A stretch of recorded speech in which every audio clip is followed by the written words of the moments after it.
I wonder what you would do if you had the power to dream at night any dream you wanted to dream. And you would, of course, be able to alter your time sense and slip, say, 75 years of subjective time into 8 hours of sleep. You would, I suppose, start out by fulfilling all your wishes. You could design for yourself what would be the most ecstatic life. Love affairs, banquets, dancing girls, wonderful journeys, gardens, music beyond belief. And then after a couple of months of this sort of thing at 75 years a night, you would be getting a little taste for something different. And you would move over to an adventurous dimension where there were certain dangers involved and the thrill of dealing with dangers.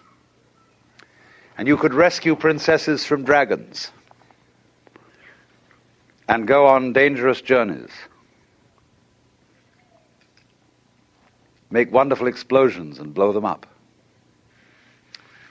and eventually get into contest with enemies. And after you've done that for some time, you'd think up a new wrinkle to forget that you were dreaming, so that you would think it was all for real, and to be anxious about it. And then, because it'd be so great when you woke up, and then you'd say, well, like children who dare each other on things, how far out could you get? What could you take? What dimension of being lost, of abandonment of your power, what dimension of that could you stand? You could ask yourself this because you know you'd eventually wake up.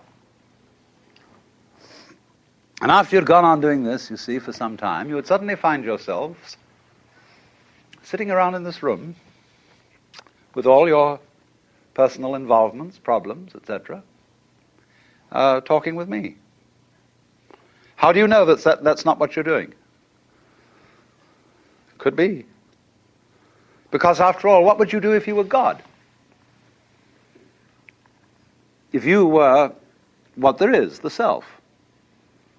In the Upanishads, the basic texts of Hinduism, one of them starts out saying, in the beginning was the self.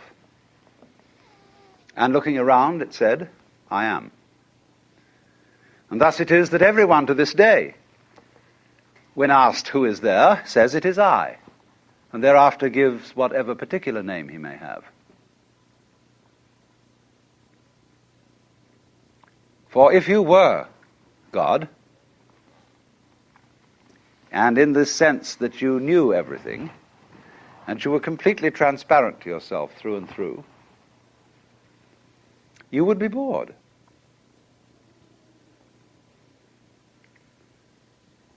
Because if, looking at it from another way, we push technology to its furthest possible development, and we had, instead of a dial telephone on one's desk, a more complex system of buttons, and one touch beep would give you anything you wanted, Aladdin's lamp, you would eventually have to introduce a button labeled surprise. Because all perfectly known futures, as I pointed out, are past. They have happened, virtually. It is only the true future is a surprise. So if you were God, you would say to yourself, man, get lost. And it's strange that this idea is obscurely embedded in the Christian tradition, when in the Epistle to the Philippians, St. Paul speaks of God the Son, the Logos, the Word of God, who is incarnate in Christ, and says, "Let this mind be in you which was also in Christ Jesus, who, being in the form of God, thought not equality with God a thing to be clung to, but made himself of no reputation, and humbled himself, and was found in fashion as a man, and became obedient to death." Same idea. Same idea as the idea of the dream. You get that very far out dream of getting as extreme as you can get. And so this then is the basis of the Hindu view of the universe and of man. The Hindu looks upon the universe as a drama. The Westerner, of course, looks upon the universe as a construct, as something made. And it is not therefore insignificant that Jesus was the son of a carpenter.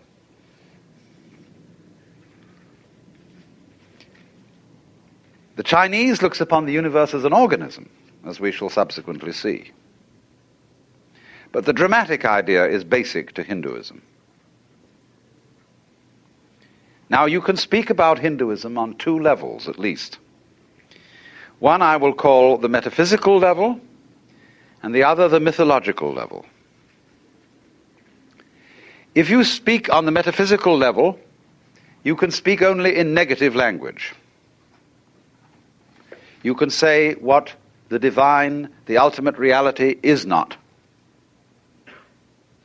If you speak on the mythological level, you may speak of what the divine is like. Because myth is not a falsehood, as one uses the word in a sophisticated way. A myth is an image, a concrete image, in terms of which man makes sense of the world. And thus the idea of God the Father, or God the Maker, is a myth, because it's an image. And Christian theologians distinguish equally between two kinds of theological language, which are respectively called cataphatic and apophatic. Apophatic language is negative, as when we say God is infinite and eternal. Cataphatic language is mythological, as when we say God the Father, God is love, and all the positive designations. We are not saying God is a cosmic male parent, but is analogous with the Father. So with Hinduism. But what I'm going to speak to you in, first of all, is the mythological language of Hinduism. The idea of the universe as the big act. The universe is God playing hide and seek with himself. For God is thought of fundamentally to the Hindu as the self, the cosmic I. And it is a basic proposition for the Hindu that only the self, the Godhead, is real. There is nothing other than the Godhead. So that the appearance, the feeling that there are other things than the Godhead is called Maya.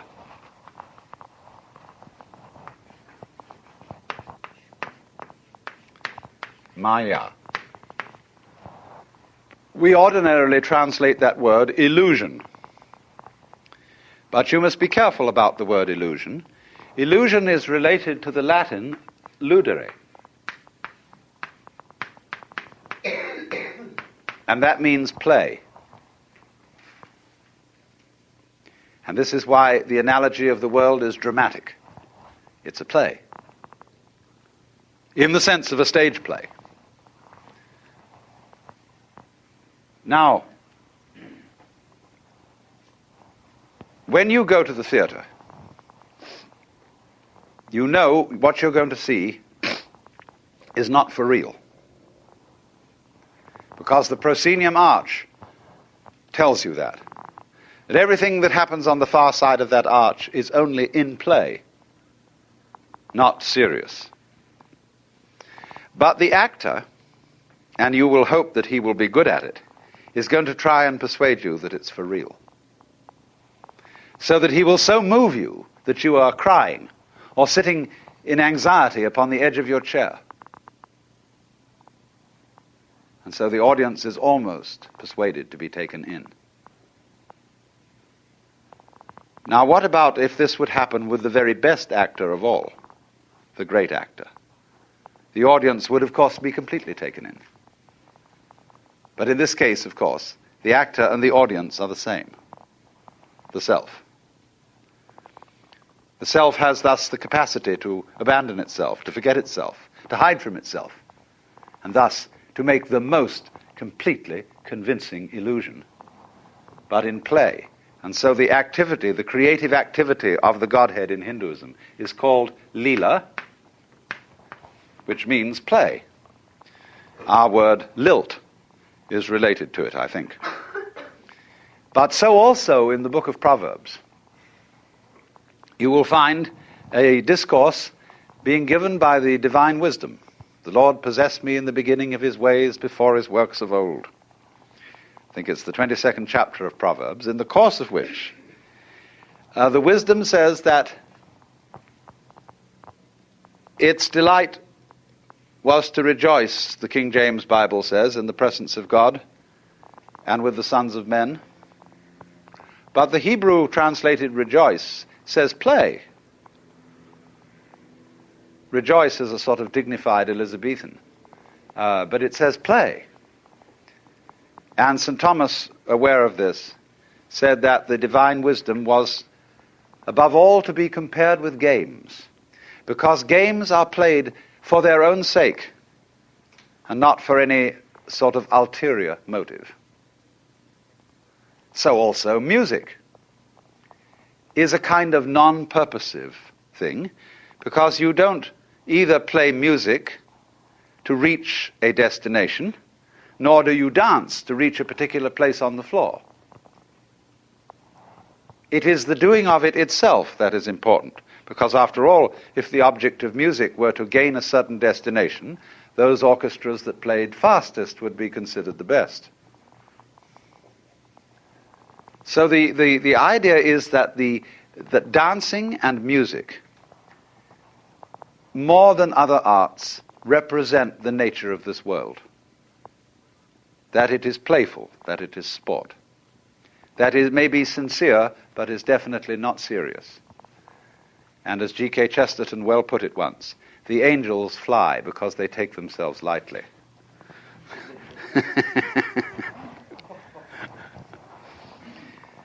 How much more so the Lord of the angels?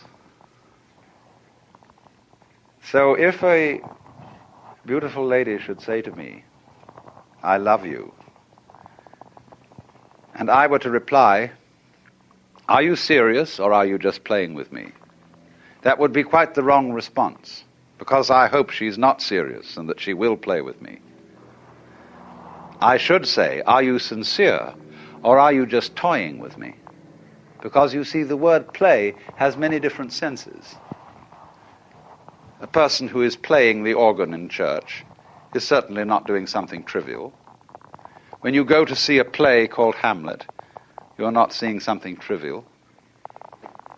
When the concert artist plays Mozart, he is certainly entertaining you, but it's not a trivial entertainment. But on the other hand, we would use play in quite a different sense when we mean just fooling around, doing it for kicks. So it is fundamental, as a matter of fact, to both the Hindu and the Christian traditions, that the universe is the play of God. But the Christian thinks of it in the terms of construction play, like building with blocks. And the Hindu thinks of it as dramatic play, of the actual participation of the Godhead in the creation, so that every being whatsoever is God in disguise. Hinduism speaks of the Godhead as, uses the word Brahman. This is a neuter form in Sanskrit from the root brih, which means to grow, to expand, to swell. the neuter form Brahman does not have quite the connotation then, you see, of kingship that we will find attached to the Western idea of God, but is also referred to as Atman. And this word we translate ordinarily the self. So you can have the para, param, you put the M in to connect the particle, paramatman, which means para, the supreme self, or sometimes just the Atman alone, and that means the self in you. But the fundamental principle of Indian philosophy is Atman is Brahman. Your self is the supreme self. Or it is expressed also in the formula Tat Tvam Asi. Colloquially translated, you're it. Or Tat, that, Tvam, Latin tuam, you, Asi, are. You are that thou art. Tat, of course, is the first word uttered by a baby. Da, da, da, da, da, da. And fathers flatter themselves that it's saying da-da. It's not. It's saying that. Da, da, da, da, da, da. And so it's pointing to thatness in everything. It's very important to see this. Because everything is just that. I can say it in a negative way, which you won't appreciate at first, perhaps. Everything is meaningless. Only words have meaning, because they point to something other than themselves. The sound water is undrinkable, but it points to the drinkable reality. When you say, though, what is that, pointing at the water, and somebody says water, he's not being correct, because what you're pointing at is not the noise water. So it's not water. It's that. Da. And water's a kind of jazz. And it's just doing that. And you can get to see, too, people are a kind of jazz. They talk and communicate with each other, but what does that mean? Well, they get together and they make more people, and they do this and they do that, and they eat and they go on doing this jazz, but it's just jazz. And you begin to see, as you do that, everything's like music, you see. It's all these complicated vibrations, going ka-choo, ka-choo, ka-choo, ka-choo, ka-choo, ka-choo, ka-choo, ka-choo, ka-choo, ka-choo, ka-choo, ka-choo, in all kinds of ways. That's that, or thatness, ta-ta-ta, also called in Sanskrit. So anyway, this is the fundamental notion that you are really what there is, the works. Only you're playing hide and seek with yourself. And on a stupendous scale. Hindus measure time in units which in Sanskrit are called kalpa. And a kalpa is a period of 4,320,000 years. And there are two kinds of kalpa. One is called manvantara,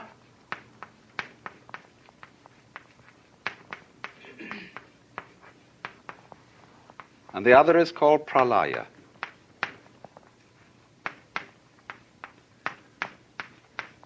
Manvantara is the kalpa in which the universe is manifested, in other words, in which God puts on his big act. And pralaya is the kalpa, succeeding kalpa, in which the universe is unmanifested. And the Godhead does not dream, but is awake to its own nature. So that these are called respectively the days and the nights of the Brahman. And this goes on forever and ever and ever and ever. the days and nights adding up into years and centuries and eons.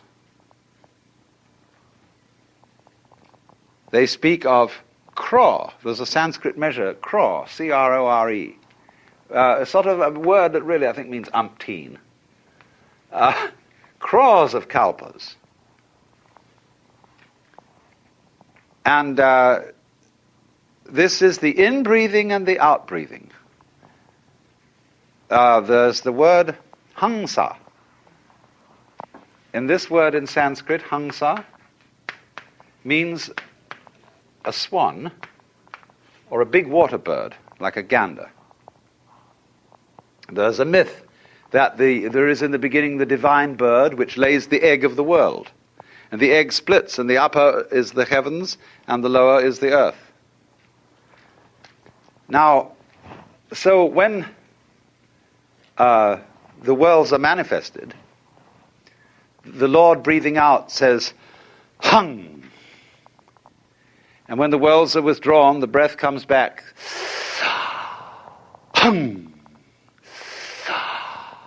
But if you say hung sa, hung sa, hung, sa hung, it becomes sa hung, sa hung. Sa, ahang, that means, sa means that, the truth, ahang, I am that. It's like, imagine, when we get to the final moment in which the world is blown up. You know, imagine the countdown. This is the end. Somebody's pushed the button. 8, 7, 6, 5, 4, 3, 2, 1.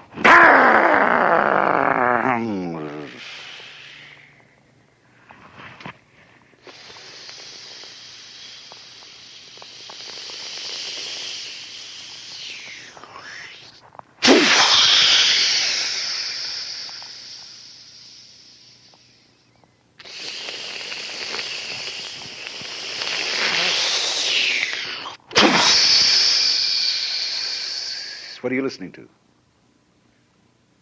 Sound of the waves.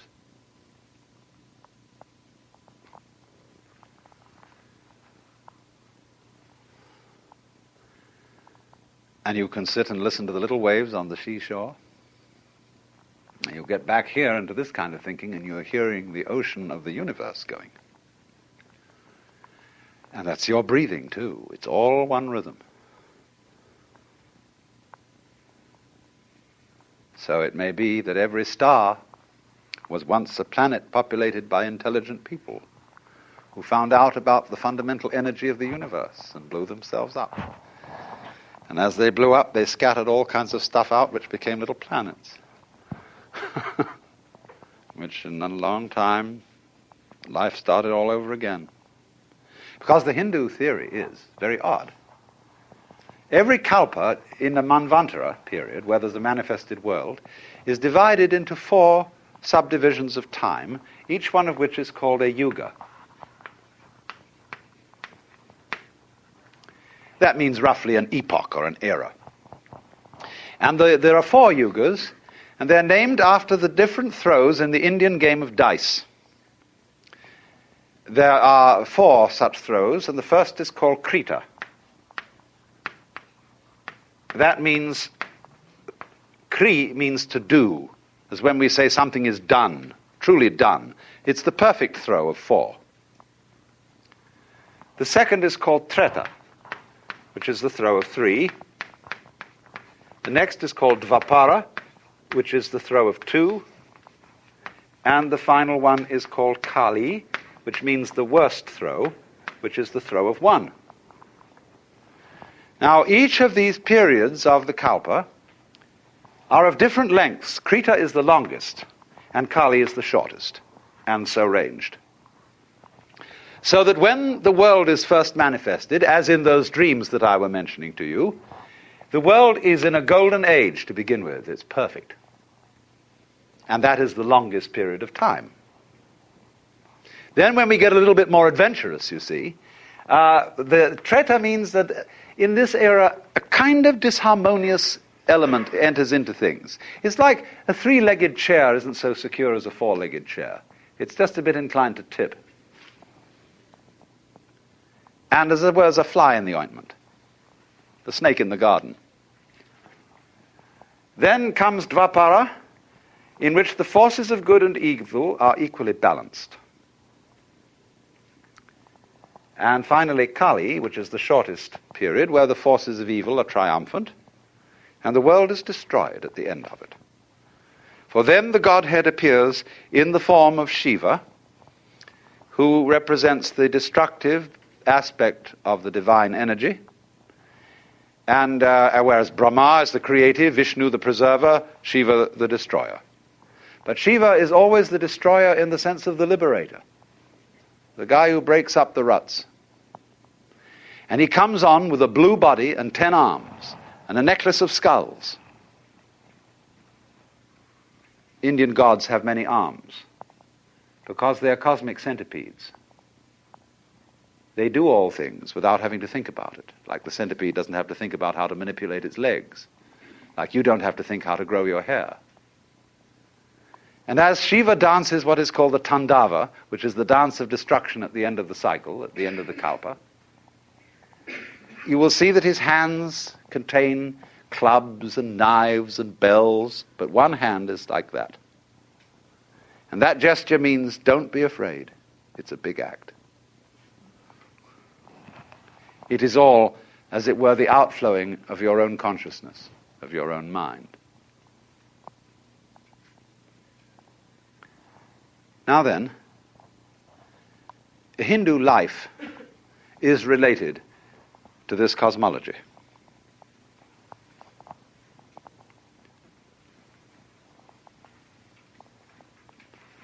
And the objective of life is, of course, in the end, to wake up from the dream when you've had enough. And so the dreaming process is called sometimes samsara.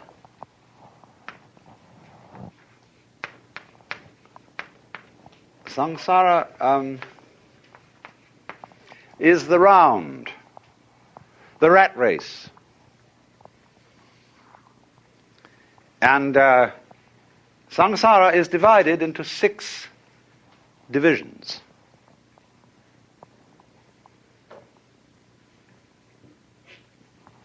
I better draw a map, I think. This is common, you see, cosmology to both the Hindus and the Buddhists.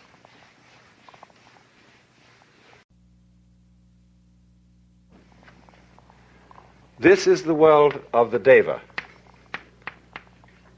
And this is the same root from which we get both divine and devil. But Deva means angel. The highest and most successful beings in the universe. And so opposite, this is the world of Naraka, who are the most unsuccessful. These are the purgatorial worlds of extreme suffering. This is the world of Ashura. They are also angels, but they're angry angels, representing the wrath potential of energy. This is the world of animals. This is the world of preta, for which we have no English equivalent. They're hungry or frustrated spirits who have enormous stomachs but mouths only the size of needles. Vast appetite and no means of fulfillment. And this is the Manu world, that is to say, the world of man. You don't have to take this literally. You could say, when you're extremely happy or ecstatic, you're here. When you are miserable, you're here. When you're dumb, you're here. When you're mad, you're here. When you're frustrated, you're here. But when you're more or less your normal, rational self, you're here. Now, so all life, through the period of the kalpas, goes grinding around this wheel. And if you go up, and you succeed, and you get to the top, you have to come down. They don't see success, in other words, in the world as a method of liberation, because it implies failure. So the idea of liberation, which is called moksha,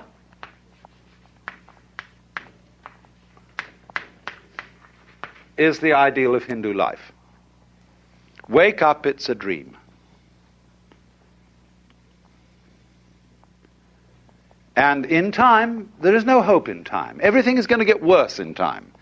Because, as you know, it does. We all fall apart in the end. Everything falls apart. Institutions, buildings, nations, it all crumbles. And people say, well, that's an awfully pessimistic philosophy. Well, is it? I would rather say that the people who have hope in the future are the miserable people. Because they're like donkeys, chasing carrots that are dangled before their noses from sticks attached to their collars. And they pursue in vain, always hoping that tomorrow will be the great thing, and therefore incapable of enjoying themselves today. People who live for the future never get there, because when their plans mature, they are not there to enjoy them. They're the sort of people who spend their lives saving for their old age and trying to teach their children to do the same thing, so that when they retire at 65, they have false teeth and wrinkles and prostate trouble and all that sort of thing. Where were you going? What did you think it was all about? Furthermore, the fact that life is transient is part of its liveliness. The poets, in speaking of the transience of the world, always utter their best poetry.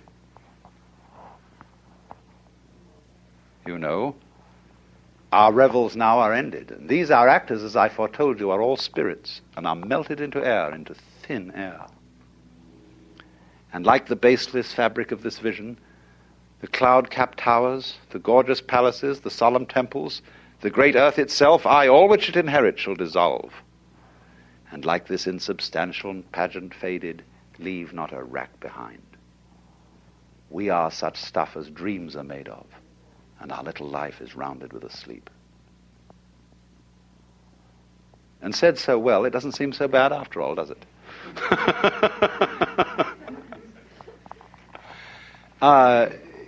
You see, there's always in the poetry of evanescence a kind of funny nostalgia.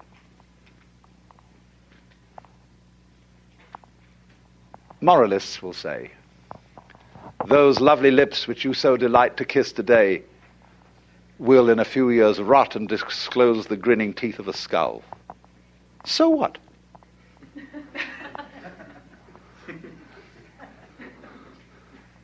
The skull says, lying in the grass, chattering finch and waterfly are not merrier than I.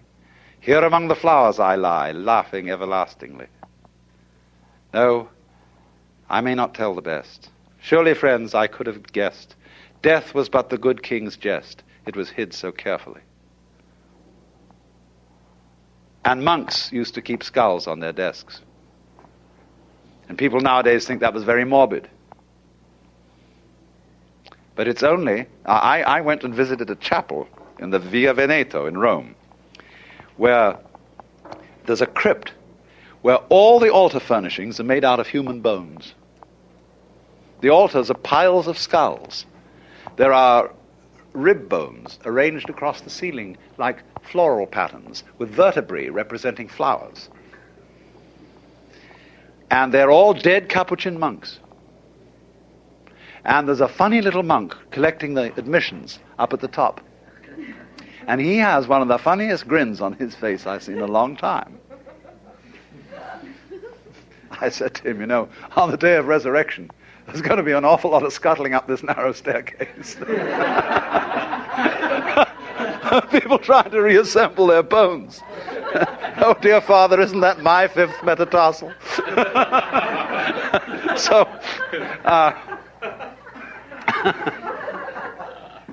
the whole idea, you see, is that everything's falling apart. So don't try and stop it. When you're falling off a precipice, it doesn't do you any good to hang on to a rock that's falling with you. See? Well, everything is doing that. And so, again, this is another case of our completely wasting our energy in trying to prevent the world from falling apart. Don't do it. And then you'll be able to do something interesting with the free energy. So that's moksha. Because when the Hindu says everything is unreal, the Westerner reacts and says, no, you can't treat life as a dream. It's serious, it's real, it's for real. And what do you mean by that? Well, how real do you want it to be? This is, in other words, everything, insofar as it's falling apart, everything is changing, it is like smoke. And we all feel that smoke has a lesser degree of reality than wood. It's an image of the evanescent, of the ghostly.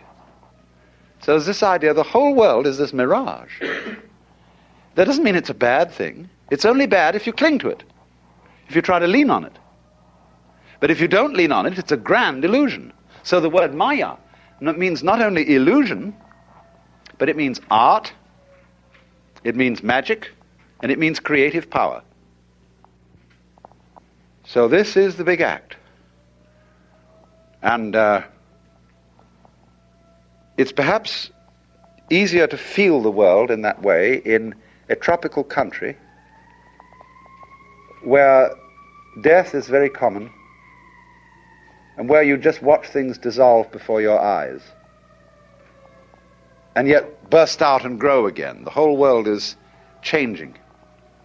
Maybe easier to think that way than in our environment. Although when you're out in California, the human landscape changes so fast that no town is the same for 2 years. Any mailing list that you have changes 1/3 addresses per annum.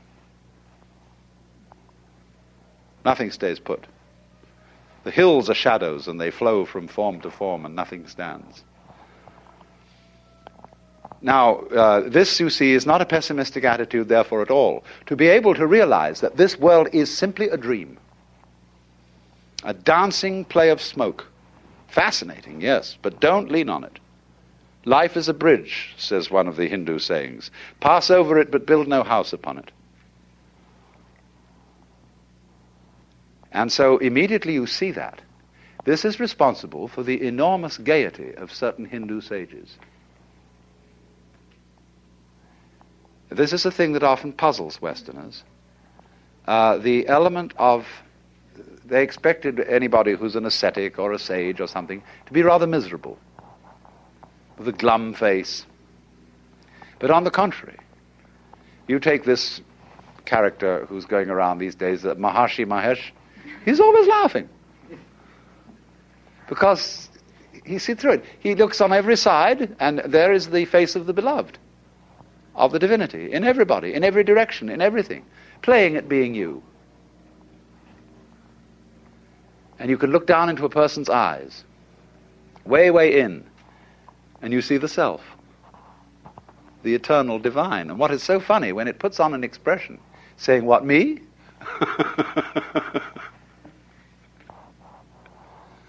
And the guru, the teacher. When people go to a guru, they get all sorts of funny ideas. They think, oh, he's looking right through me. He sees me through and through. He knows how awful I am. Reads my most secret thoughts. Because he has a funny look in his face. He isn't even interested in your secret thoughts. He's looking straight at the Godhead in you, with a funny expression on his face, which is saying, why are you trying to kid me?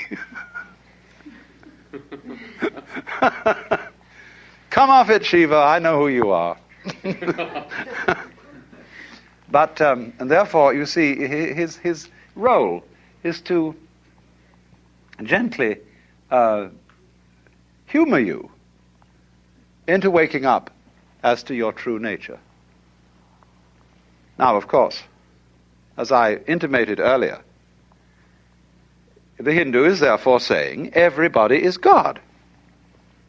And this is why when a Hindu greets you, he does this.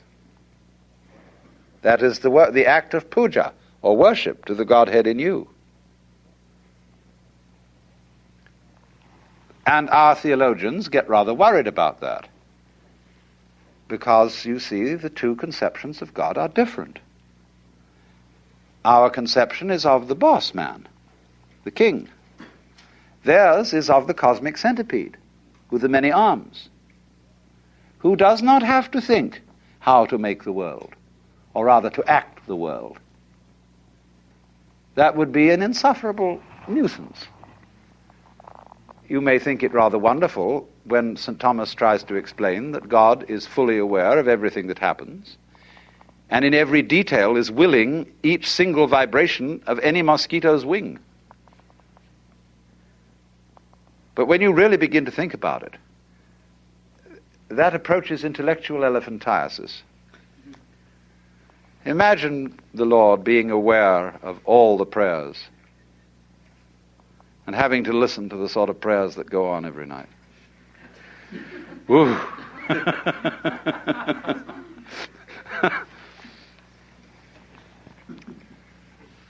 God heard the embattled nation shout, "Gott strafe England," and "God save the king." God this, God that, and God the other thing. Good God, said God, I've got my work cut out.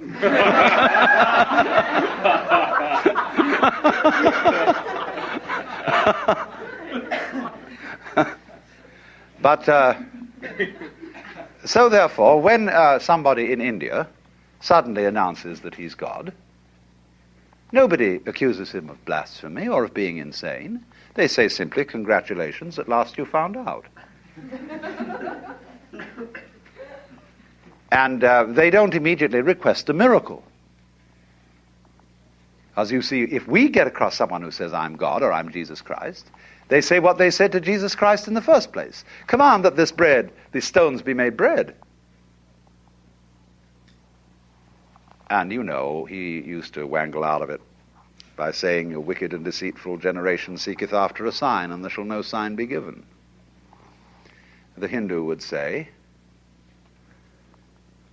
"But there is no point in changing it. It's going the way I want it to anyhow." Only really and truly, there is not this idea of God the technician, but rather the power of omnipotence is not to be able to do anything, but to be doing all things, whatever it is that's going on, and spontaneously, without having to think about it, which is very clumsy. Now then, I must say something about how then this relates to the life of the Hindu. Hindu divide life into certain stages, what are called the ashramas. The first is called brahmacharya, the second grihastha, and the third vanaprastha. Brahmacharya means the stage of the student, the apprenticeship. Grihastha, the stage of the householder. And vanaprastha, the stage of the forest dweller. This is related to cultural history of early India. Before we have agrarian communities, we have a hunting culture, which is on the move. In a hunting culture, every male knows the whole culture. There is no division of labor. And the holy man of the hunting culture is, of course, called a shaman. A shaman is a realized man, a man who knows the inner secret. He's seen through the game. And he finds it by going away alone into the forest and cutting himself off from the tribe. That is to say, from social conditioning. And he goes maybe for a long period into the forest and comes back. He's found out who he is. And he sure isn't who he was told he was. But as hunting cultures settle into agrarian patterns of life, what do? They build a village. And around the village they set up a stockade, which is known as the pale. And the village is always, of course, standing at crossroads. And there you get in an agrarian society a division of labor. And the division of labor comprises four. In medieval Europe, we call them lords spiritual, lords temporal, commons, and serfs. In India, they are Brahmins, Kshatriya, that means fighters,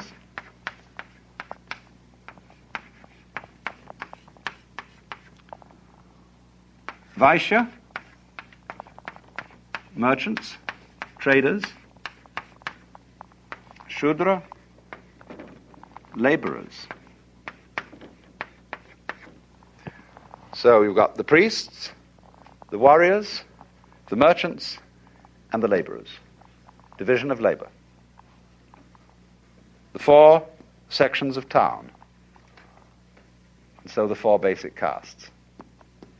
So when you are born into a caste, and your duty as a grihasta or householder is to fulfill your caste function and to bring up a family. When you've done that, you go back to the forest, back to the hunting culture, and you drop your role, and you become nobody. A shaman again. So a Hindu calls one who does this a shramana, which is of course the same word as shaman. And the Chinese call him a xia man. Shaman. A shaman is an immortal. Why immortal? Because it's only the role that's mortal. The big front, the persona. The one who you really are, the common man, that is to say the man who is common to us all, which you could call the Son of Man, that's the real self. That's the guy who's putting on the big act. And of course he has no name. Nobody can put the finger on him, because you can't touch the tip of the finger with the tip of the finger. So that means in practice then that when you hand over your vocation in life, which is called your svadharma, that means sva, that's the same as the Latin suus, one's own. Dharma means function. Your own function, or we would call your vocation. When you've completed it, you drop out and become nobody, because you're going to find out now who you really are. You're no longer Mr. Mukhopadhyaya, who is a cloth salesman. You drop that name, and you take on one of the names of God, Swami Brahmananda, Swami, bliss of Brahman. And you may go quite naked, like the Shivite holy men. No clothes. And they just go out and wander and don't make any provision for anything. They literally take no thought for the morrow, what you shall eat, what you shall drink, or wherewithal they shall be clothed. But you see, people respect them. They say, yeah, we got to have those people up there, because they are doing what human being is ultimately supposed to do, and we shall do it in our turn, and so give them some food. Now, naturally, caste, holy men, and all that kind of thing can be exploited. Anything can be exploited and abused. And we can look at it all and say, what a mess. Why don't you do something for yourselves? Why don't you kill the sacred cows and eat them? Why don't you clean up? Why do you permit all this disease?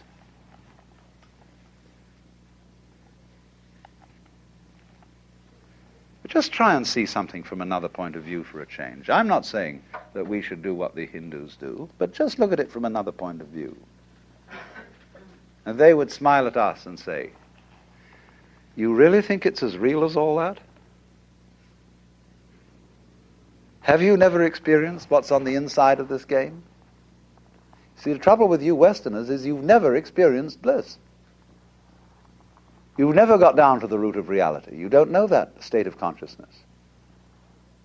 And so you're frantically trying to patch everything up and pin it all together and screw the universe up so that it's fixed. You can never do it. All it is going wildly rushing around and creating trouble. Of course, Western-educated Hindus think the same way.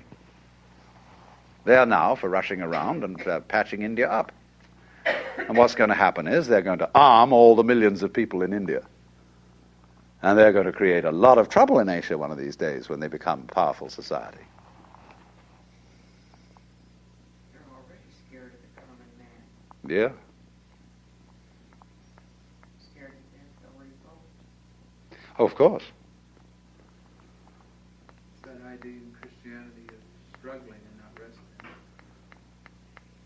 Yeah, that's true, you know, because of the big fight with the devil. Right. You see?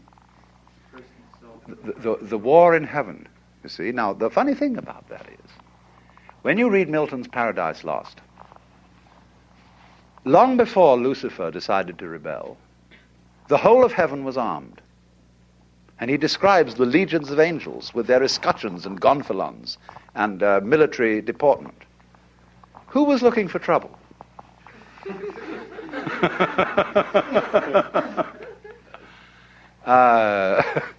Lucifer was a good guy back then, see?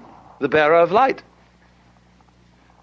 So the Hindu looks at our Christianity, though, and sort of thinks, my goodness. Here is the eternal self. But in the idea of Christianity, the Godhead is having a real far-out one.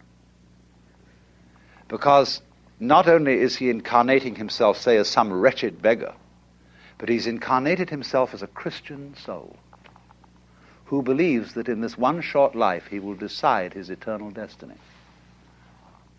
And the possibilities of making a mistake are far greater than of being a lousy beggar.